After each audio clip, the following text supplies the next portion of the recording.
bom dia, seja muito bem-vindo a mais uma edição do Jornal Gente nesta sexta-feira, 8 de novembro de 2024.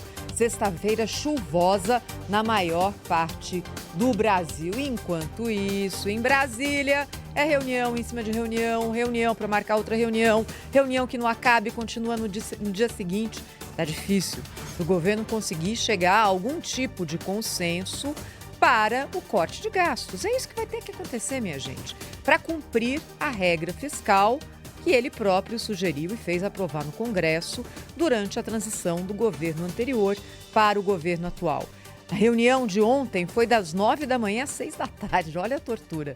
Com pausinha para almoço, é claro que ninguém é de ferro, e foi remarcada agora para hoje às 2 da tarde, ou seja, aquela possibilidade de anúncio de alguma coisa que havia sido aventada pelo ministro da Fazenda, Fernando Haddad, hoje é muito provável que não aconteça. E olha que ele disse que faltavam apenas coisas singelas, palavras dele, singelas, para decidir. Imagine se não fosse, não é? O fato é o seguinte, no campo econômico, o governo ainda não encontrou como vai cumprir a regra fiscal que ele mesmo criou, que traz a meta de déficit zero para este ano. Esse ano já era, mas e o ano que vem? Ela é mais branda, é bom a gente lembrar, do que a meta, do que a regra fiscal que estava em vigor na gestão anterior. Ela foi alterada durante a transição. O aumento da arrecadação para fazer com que a conta feche já chegou ao seu limite, se exauriu. E isso não sou eu quem está dizendo. Quem disse isso foi a própria ministra do Planejamento, Simone Tebet. E aí tem um lado político, né, que pesa demais. Nenhum governo, em lugar nenhum do mundo, gosta de cortar gastos. Ainda mais um governo do PT. Aí não gosta mesmo. A questão não é só o que vai ser feito, quais vão ser as medidas adotadas, mas como isso vai ser anunciado, porque anteontem o presidente repetiu aquele discurso de que não vai ceder a pressões do mercado, blá, blá, blá. Enfim, na hora de anunciar, isso vai ser feito como?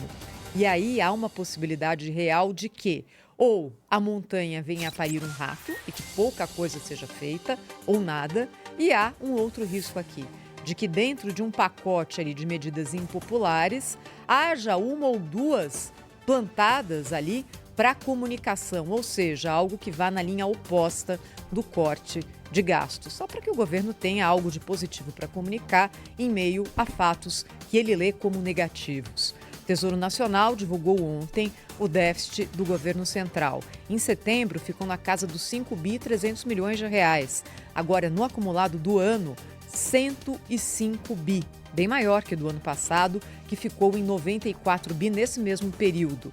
Lembrando que a regra fiscal que está em vigor diz o seguinte, déficit zero, com aquela banda de tolerância que o Brasil sempre põe nas suas leis de 0,25% do PIB. Nesse caso aqui, daria mais ou menos 29 bilhões, e não 105 até outubro. A mesma prática de gastar mais tem sido adotada pelo governo federal nas estatais. O rombo divulgado até agosto, esse é o número mais recente, é de 7 bilhões e 200 milhões de reais em 2024, o maior dos últimos 22 anos. Ontem nós entrevistamos aqui no Jornal Gente, na Rádio Bandeirantes, na Band News TV, o economista Paulo Rabelo de Castro, que chamou a atenção para a necessidade não de um ajuste pontual para cumprir a regra fiscal esse ano, o ano que vem.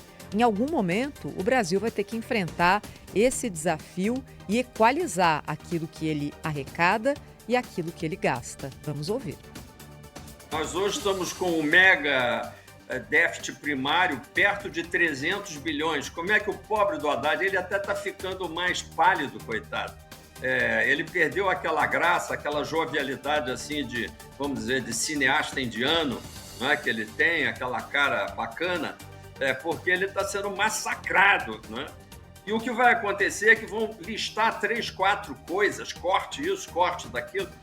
Nós não precisamos só de cortes, nós precisamos de ter uma perspectiva de bom comportamento fiscal ao longo dos anos. Isso significa uma completa reprogramação fiscal em todas as áreas, uma reavaliação de todos os gastos, inclusive das emendas dos senhores parlamentares. Nós precisamos de um novo começo. Nós precisamos de um novo governo. Só que, democraticamente, temos que esperar até 2026. Bem, quando a gente fala em novo começo, fala em equalização das contas de uma forma mais perene, a gente está falando em mexer em estruturas do Estado e, olha, até agora nenhum governo teve vontade política, né, nem vontade política, não teve vontade mesmo de mexer nesse vespeiro. Improvável que isso aconteça agora, infelizmente. Enquanto isso,